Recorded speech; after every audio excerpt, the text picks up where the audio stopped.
Day 9, simbang gabi. Tayo po ay magsitayo at sumabay sa pambungad na awit bilang panimula ng ating pagdiriwang.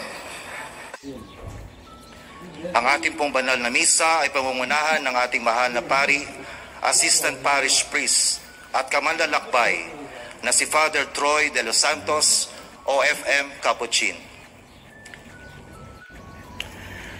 Sa huling linggo ng ating paghahanda para sa Kapaskuhan, pagninilayan natin ang pagdadalang tao ng Birheng Maria sa ating Panginoon.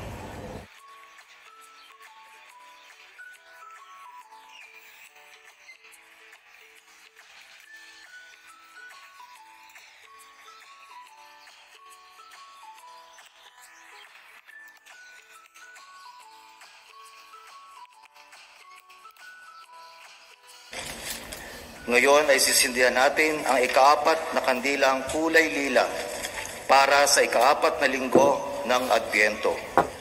Halina at buong galak nating tanggapin si Jesus na ating tagapagligtas at manunubos. Ng Ama, ng Anak at ng Espiritu Santo. Amen. Ang pagpapala ng ating Panginoong Jesucristo, ang pag-ibig ng Diyos Ama, at ang pakikipagkaisa ng Espiritu Santo naway sumainyong lahat. At sumainyo rin.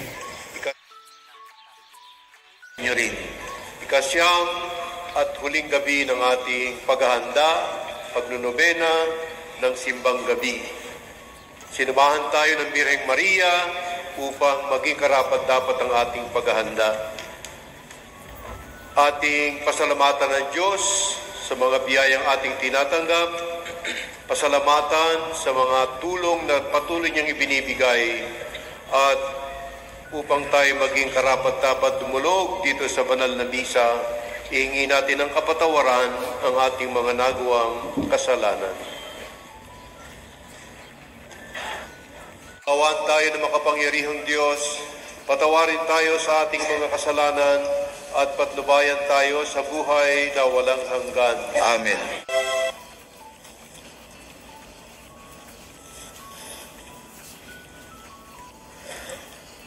Manalangin po tayo. Ama naming makapangyarihan, kasihan mo po kami ng iyong pagmamahal upang kaming nakabatid sa pagbabalita ng anghel tungkol sa pagkakatawang tao ng anak mo ay makapakinabang sa kanyang pagpapakasakit at pagkamatay sa krus sa pagsapit namin sa pagkabuhay niya sa langit. Sa pamamagitan niya, kasama ng Espiritu Santo, magpa sa walang hanggan. Amen.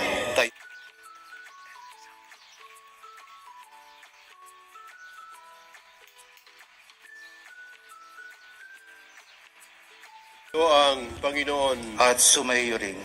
Ang mabuting balita ng Panginoon ayon kay San Lucas. Papuri sa iyo, Panginoon.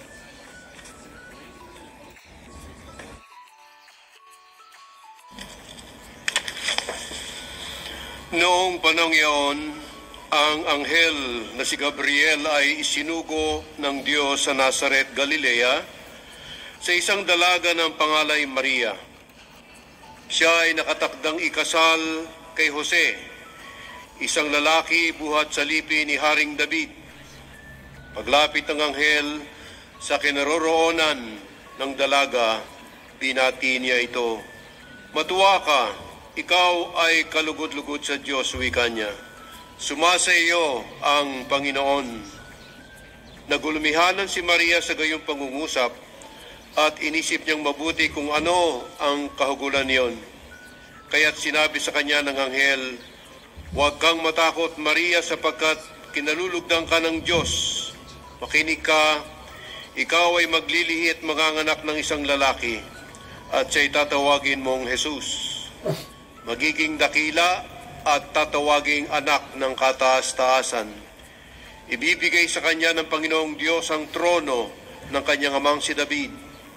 Maghahari siya sa angkan ni Jacob magpakailanman, at ang kanyang paghahari ay walang hanggan." Paano mangyayari ito gayong ako'y dalaga? Tanong ni Maria. Sumagot ang anghel, bababa sa iyo ang Espiritu Santo at lililimang ka ng kapangyarihan ng kataas-taasan. Kaya't banal ang ipanganganak mo at tatawaging anak ng Diyos. Tatandaan mo ang iyong kamag-anak na si Elizabeth. Alam ng lahat na siya'y bahog, ngunit naglihis siya sa kabila ng kanyang katandaan. At ngayon, ika-6 na buwan na ng kanyang pagdadalang tao, sapagkat walang hindi mapangyayari ang Diyos. Sumagot si Maria, ako'y alipin ng Panginoon, mangyari sa akin ang iyong sinabi. At nilisan siya ng anghel. Mga kapatid, ang mabuting balita ng Panginoon. Pinupuri ka namin, Panginoong Hesukristo.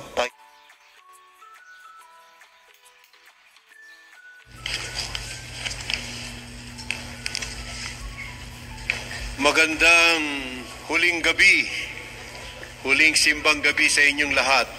Ayan. Sabi ko, magandang huling simbang gabi.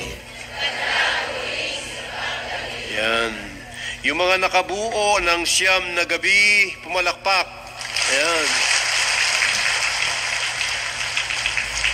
Yung hindi nakabuo, pumalakpak din. Yung ngayon lang dumating, taas ang kamay. Very good. Huli, no, ate? Huli man at magaling, huli pa rin. Ayan. Better luck next time, next year. Simbang gabi. Mga kapatid, tayong lahat ay nagpapasalamat sa Diyos dahil sa napakagandang tradisyon ng mga Pilipino, na tayong mga Pilipino, na magsimba sa 9 na araw bago dumating ang Kapaskuhan ng Pagsilang. Siyempre, ang dami nating preparasyon bago magpasko. Meron na tayong mga listahan kung anong bibilin, kung sino reregaluhan, at kung sino hindi nariregaluhan. Pero, sa ating paghahanda sa Pasko, hindi nawawala ang ating pagdarasal, lalong-lalo na ang pagsimba at pagdalo sa banal na misa. Ito yung sentro, pinakapuso ng ating paghahanda ng simbang gabi, ang sumimba at makinig at sumali sa banal na misa. Marahil ang iba sa atin ay frustrated kasi mga plano natin sa Pasko mukhang hindi natutuloy. Ang mga plano pa naman natin pag Pasko medyo enggrande. Kahit na dito tayo sa ibang bansa. Yung makakauwi, uuwi. Kung papayagan ng airline ng isang maleta, dadalhin 6 na maleta. Pagdating sa airport, lahat ng makasalubong may konting regalo. Galaxy. Galing Abu Dhabi. Yung mga plano nating malalaking pagtitipon o Christmas reunion, pagkain masasarap, lahat ng pagkain iniisip natin masasarap, ginagawa natin, niluluto natin, hanggang hindi na makatayo tayo sa kabusugan. Naglalaban na yung mga siper natin. Bukod dyan, meron din tayong planong magkawang gawa. Magpakain, magbigay sa ganitong grupo, sa ganong grupo. Ang gagandang plano, pero minsan parang hindi po pwede. Kasi may ibang nabawasan ng trabaho, nabawasan ng sweldo, nawalan ng trabaho. At nakadadagdag sa lungkot, sa frustration natin, ay yung hindi natin magawa yung magaganda na mabubuting plano. Engrandit malalaking plano, hindi natin magawa. Kaya frustrated tayo. Sa gitna nito mga kapatid, baka naman may itinuturo sa ating aral Dahil ang Pasko, ang pagkakatawang tao ni Jesus na anak ng Diyos, ay nagpapakita sa atin ng kapakumbabaan. Nagpakababa ang Diyos mismo. Kasi kung tutuusin sa Pasko, diyan natin nakikita kung gaano naging maliit ang Diyos, kung paano siya nagpakababa. At ang mga pagbasa ay pinakita na yung mga nakikibahagi, sumasali sa plano ng Diyos patungo sa pagsilang ni Jesus, lahat sila nagsimula sa mababa, nagsimula sa maliit. Sa unang pagbasa, halimbawa, si Haring David, na siyang ninuno, kalululuhan ni Jesus, sapagkat siya'y mula sa lahi ni David. Alam ni Haring David, sa pagbasa, na medyo estable na yung kanyang pagiging hari sa Israel. At naisip niya na magpagawa ng templo para sa Diyos. Kasi nasa palasyo siya, ang sabi niya, ako, magandang palasyo ko, pero ang Diyos, yun, nung kabanantipan, nandun lang sa tolda, sa sentabi, samantalang siya nakatira sa palasyo. Ipagawa ko kaya ang Diyos ng magandang templo, ang naisip niya. Kaya naman ni David Hari siya, may pera, at may mga taong utu-utusan niyang gumawa. Pero, ang Diyos sa pamamagitan ng propeta Nathan, ipinadala ng Diyos si Nathan kay David. At sinabi sa kanya, David, ipagagawa mo ako ng templo? Ako ang may gawa ng langit at ng lupa. Baka nakakalimutan mo yan. Sinong gagawa ng engrande? Hindi si David. Ang Diyos. Ipinaalaala ng Diyos kay David, mga kapatid, simple lang. Sinabi kay David, simple lang ang pinagmulan mo. Isa kang pastol ng mga tupa. Ako ang gagawa ng mga dakilang bagay. Ganyan din sa Ebanghelyo. Magaganap yung ipinangako ni David kay David na ang kanyang kaapu-apuhan, si Jesus, ay isisilang na ang anak ng Diyos ay magiging tao. Ito ang pinaka-engranding mangyayari sa kasaysayan ng mundo. Pero tanong natin, saan pinili ng Diyos na mangyari yon? Saan ipinadala ng Diyos si Gabriel, si Anghel Gabriel? Sa Galilea, isang lugar sa Israel na minamaliit. Marumi ang tingin nila sa Galilea, sapagkat doon nakatira yung mga hindi purong lahi ng Israel. At saan sa Galilea? Sa Nazaret. Kumbaga sa Pilipinas, yung baryong-baryo. Yung barangay na barangay ang dating, baryotic, ang tinitirahan ni Maria. Mga kapatid, kung ako ang Diyos, butin lang hindi. At ganito, kaingrande ang mangyayari, ang anak ko isisilang bilang tao, ako pipili ng magagandang lugar. Tatawag ako ng mga journalist para makunan ng retrato ang galaw ni Anghel Gabriel at ilalagay sa social media. Siguro pwede na sa Abu Dhabi, sa Dubai, o kung saan. Pero sa Galilea, sa Nazaret. Ano ibig sabihin, mga kapatid? Na ang Diyos sa maliliit pupunta. Hindi sa alkalde ng Nazaret nagpunta ang anghel.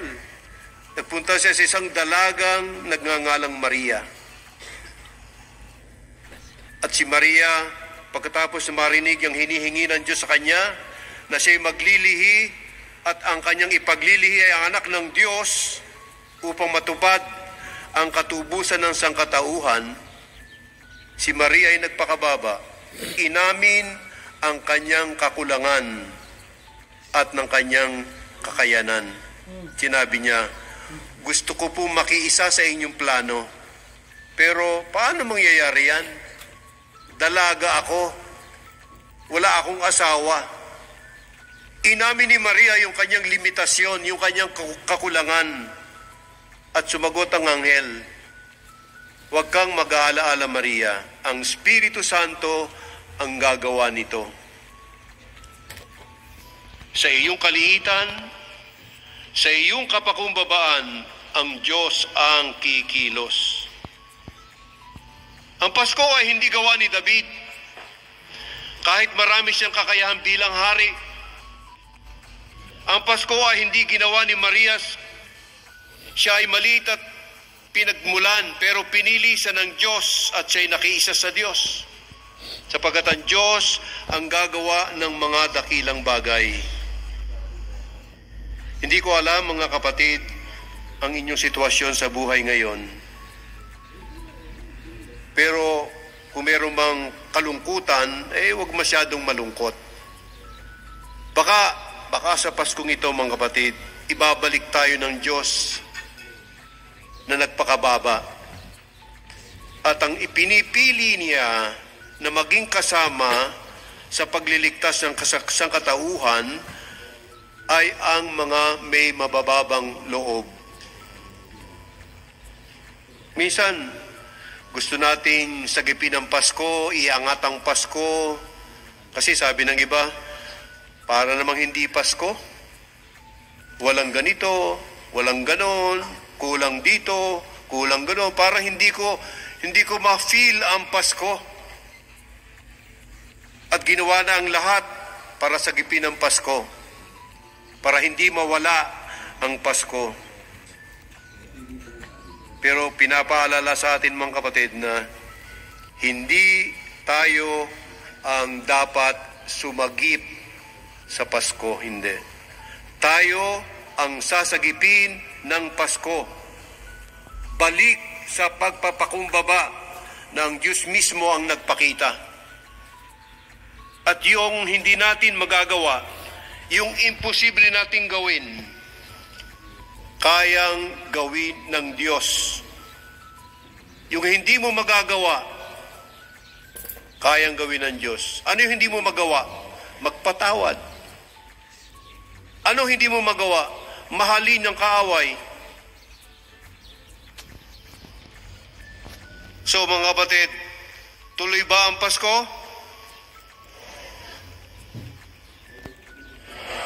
Tuloy na tuloy. So kahit kung kailan pakiramdam ninyo sa buhay ay dapang-dapa, baka yung sinabi ng Anghel kay Maria ay sinasabi din sa ating lahat. Ano bang sinabi ni Anghel Gabriel kay Maria? Walang imposible sa Diyos. Lahat mapangyayari niya. Pakiulit, walang imposible sa Diyos. Ano yung ating kontribusyon? Ano ang ating may babahagi? Dalhin ang maliliit nating mga sarili, dalhin ang mga sugatan nating mga sa puso, mga sarili nating walang may pagmalaki, mga sarili nating makasalanan, dalhin natin yan. At ang Diyos ang gagawa ng dakilang bagay. Hindi ka makapagpatawad sa iyong asawa, dalhin mo sa Diyos. Walang imposible sa Diyos. At alam niyo ba, mga kapatid, na si Jesus ay naging migrante din? Hello? Si Jesus ay isang migrante. Saglit na lang. Ang migrante ay yung lumilipat ng tirahan. Mula Pinas, Abu Dhabi. Mula sa kasulok-sulukan ng Luzon, Abu Dhabi. Mula sa kasulok-sulukan ng Visayas, Abu Dhabi. Mula sa kasulok-sulukan ng Mindanao, Abu Dhabi.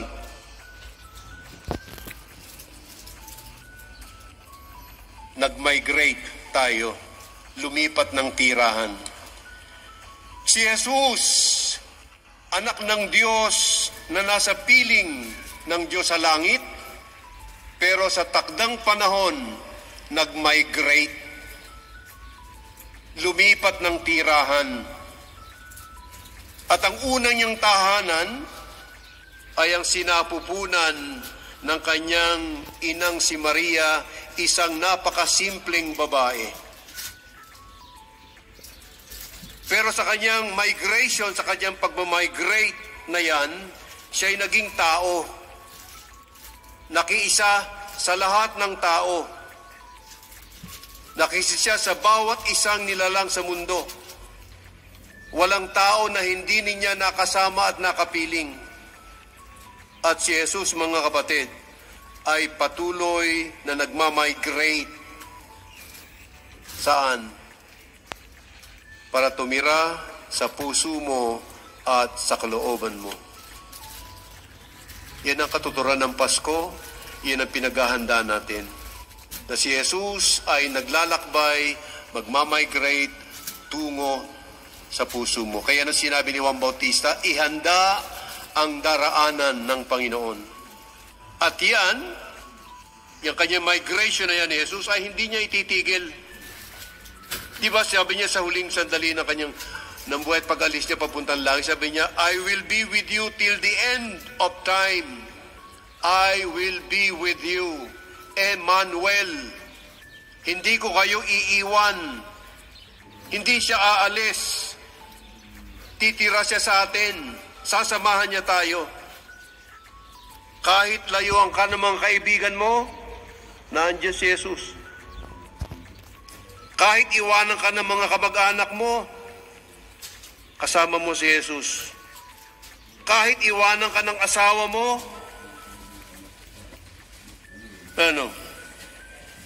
iniwan na lang. Nandiyan si Jesus. Kahit ikahiya tayo ng ibang tao, hindi ka ikahihiya ng Diyos. At si Jesus na migrante ay hindi aalis sa piling mo. Yan ang simbolo, yan ang mensahe ng simbang gabi sa Katolikong Pinoy sa Abu Dhabi. Na anuman ang inyong pinagdaraanan, hindi ka niya iiwanan. Sa iyong kasayahan, sa iyong paglago, sa iyong pag-unlad, sa iyong paglubog, sa iyong kalungkutan, kasama mo siya.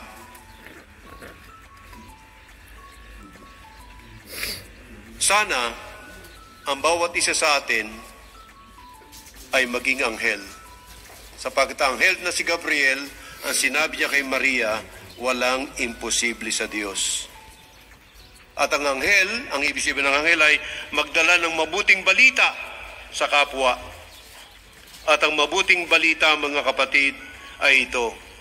Sabihin mo sa katabi mo, kasama mo ang Diyos. Hindi ka iiwan ng Diyos. O sino yung unang mong pupuntahan para magbigay ng ganyang mabuting balita? Bilang anghel, ang una mong pupuntahan, yung may utang sa iyo. Ulitin ko, ang una mong pupuntahan, yung may utang sa iyo. Hindi para maningil. Hindi para maningil, kundi para sabihin sa kanila, kumare, kumpare, meron akong balita sa iyo. Pag nanginig na yung pinakausap mo, baka sabihin niyang wala pa akong... Sabihin mo, teka. Huwag kang mag-alala. Ang balita ko sa iyo ay ito. Si Jesus ay kapiling mo, mahal ka ni Jesus. Mapapaiyak yun. At pag umiyak na yon, sabihin mo, yung utang mo. Biro lang, biro lang. Erase. Kasi ang dami-daming masasamang balita. Ang daming batuhan, ang daming siraan, sisihan. Yun siguro ang maliit na magagawa natin sa Pasko.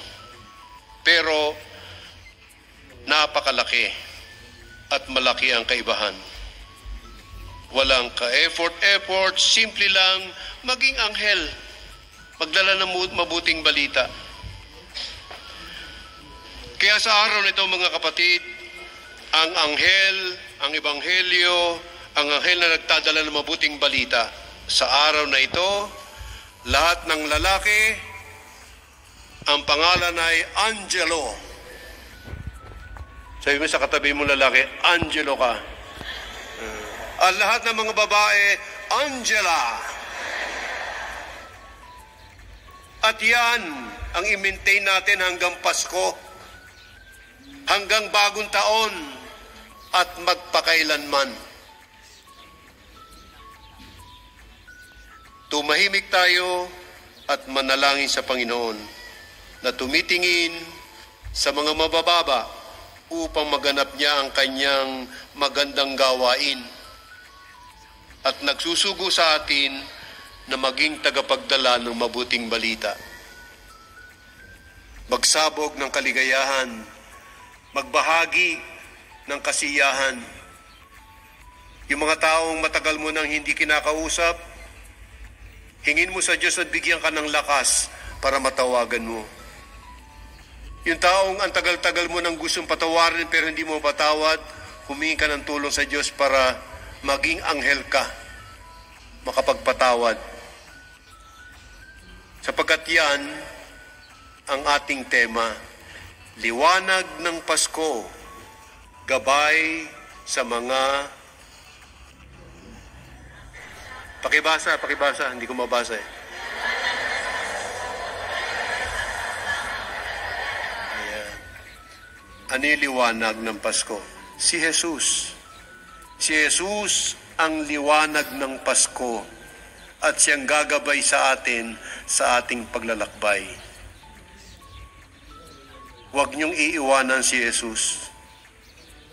At yung mabuting balita, kahit ninyo talikuran siya, nasa likod lang siya, naghihintay na balikan. Kapaskuhan, pagsilang, pag-ibig, pag-asa, liwanag, ito'y magiging totoo mga kapatid. Saan nangyayari itong kasiyahan na ito? Sa pili ng ating pamilya. Diyan na dapat nating maramdaman yung ligaya ng Pasko in the midst of the family. Sapagkat diyan nagsisimula ang ating pagkatao, diyan tayo lumalago, at diyan tayo binigay ng Diyos kung saan tayo nilagay ng Diyos. Kaya paligayahan natin ang mga mahal natin sa buhay, sa abot ng ating makakaya. Kaya mga kapatid, salamat sa Diyos, nakarating tayo sa ikasyam at huling simbang gabi. Tumayo po kayong lahat at ating ipahayag ang ating pananampalataya. Sumasampalataya ako sa Diyos ang makapangyarihan sa lahat na may gawa ng langit at lupa. Sumasampalataya ako kay Jesucristo, isang anak ng Diyos, Panginoon nating lahat. Nagkatawang tao siya, dalang ng Espiritu Santo.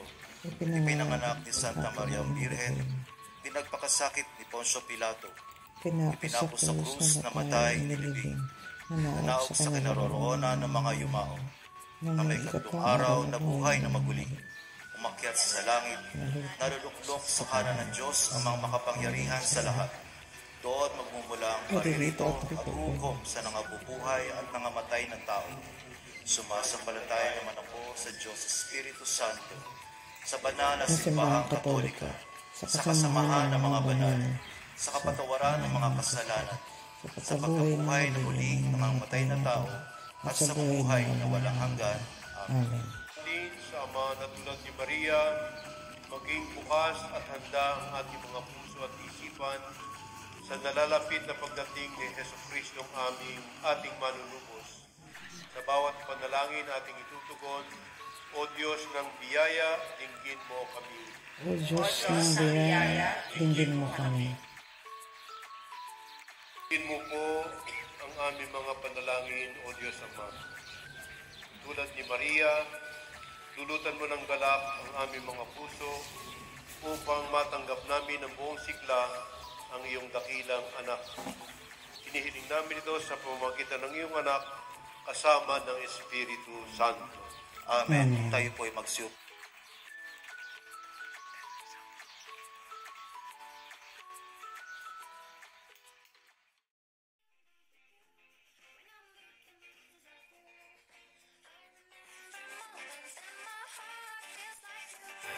Manalangin kayo mga kapatid upang ang ating paghahain ay kalugdan ng Diyos Amang makapangyarihan. Tanggapin nawa ng Panginoon ito paghahain sa iyong mga kamay, sa kapurihan niya at karangalan, sa ating kapakinabangan at sa buong sambayanan niyang banal. Amen. Sumainyo ang Panginoon. At sumayo rin. Itaas sa Diyos ang inyong puso at diwa. Itinaas na namin sa Panginoon. Pasalamatan natin ang Panginoong ating Diyos. Marapat na siya ay pasalamatan. Ama naming makapangyarihan, tunay nga pong marapat na kayo aming pasalamatan sa pamamagitan ng Jesucristo na aming Panginoon. Inihula ng lahat ng mga propeta ang kanyang pagdating at dinala siya ng bireng ina ng kanyang sinapupunan na may pag-ibig na di masayod. Nanguna si Juan Bautista upang siya ipangaral at ipakilala sa mga tao. Ipinagkaloob ng Panginoon na magsaya kami sa paghahanda at pagdiriwang ng mistero ng kanyang pagsilang upang pagdating niya ay makita kami nag-iingat at nananalangin, nagpupuri at nagagalak.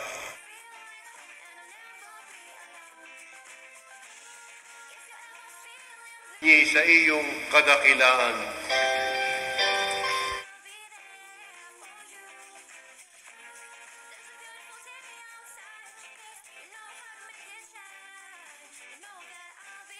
Ngayon ang aming pananampalataya at huwag ang aming mga pagkakasala. Pagkalooban niyo po kami ng kapayapaan at pagkakaisa ayon sa iyong kalooban, kasama ng Espiritu Santo, magpa sa walang hanggan. Amen.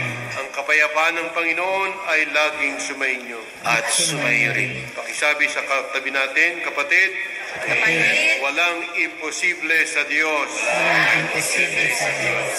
Amen.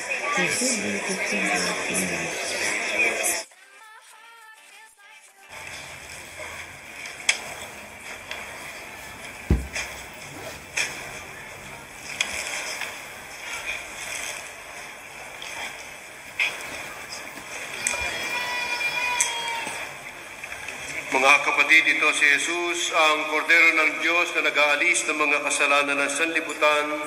Mapapalad ang tinatawag sa kanyang piging. Panginoon, hindi daw karapat-dapat na magpatuloy sa iyo, ngunit sa isang salita mo lamang ay gagaling na ako.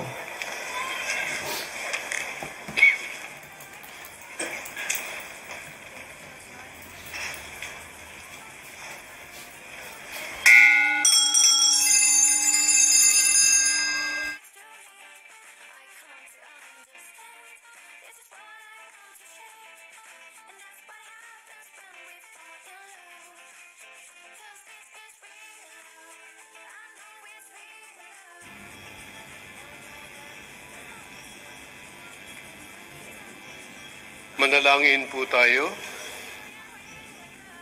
Ama naming mapagmahal, amin ang pinagsaluhan, ang piging na nagbibigay buhay.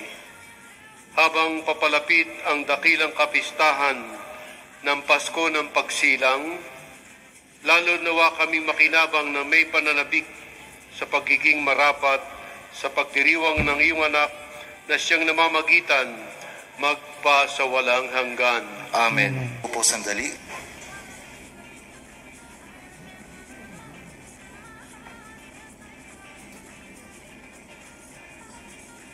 Huling gabi naman, pagbibigyan niyo na ako para magpasalamat sa inyong lahat.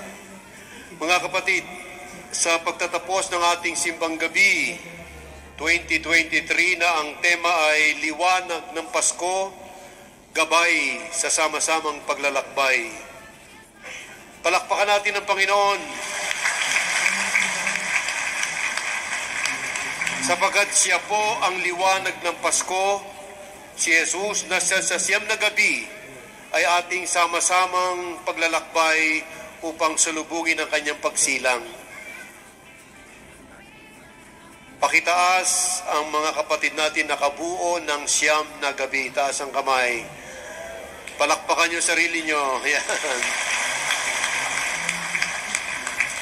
Muling paalaala, ang simbang gabi po ay hindi isang paligsahan, contest, padamihan, o dapat na kumpleto mo para makatanggap ka ng regalo ngayong Kapaskuhan mula sa Panginoon. Hindi po. Subalit ito ang tiyak, mahalaga ka sa Diyos. Pakisabi sa katabi. Mahalaga ka sa Diyos. At dahil mahalaga ka sa Diyos, na kumpleto mo man o hindi ang simbang gabi, ang biyaya niya ay sapat sa bawat isa. Amen? Palakpakan natin ang Panginoon.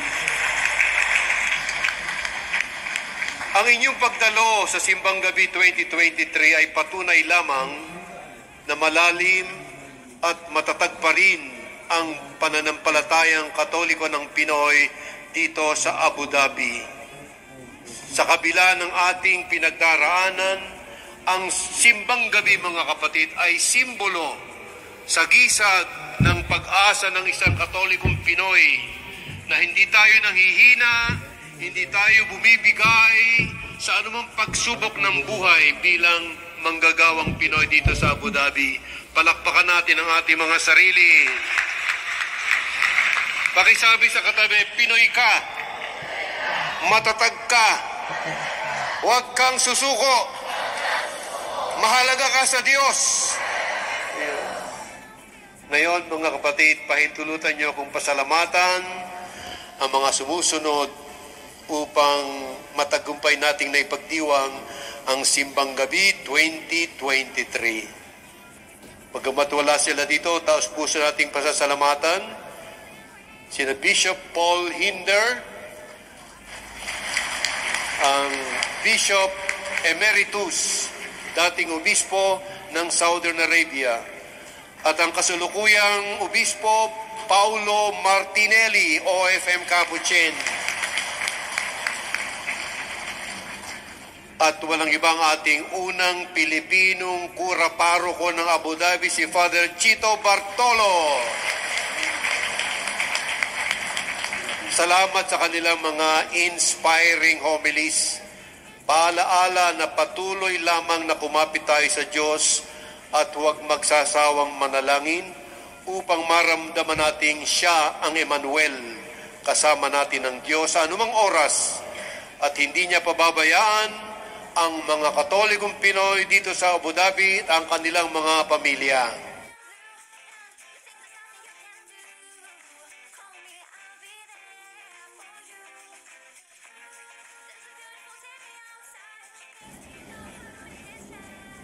Sumayin niyo ang Panginoon At sumayin niyo rin.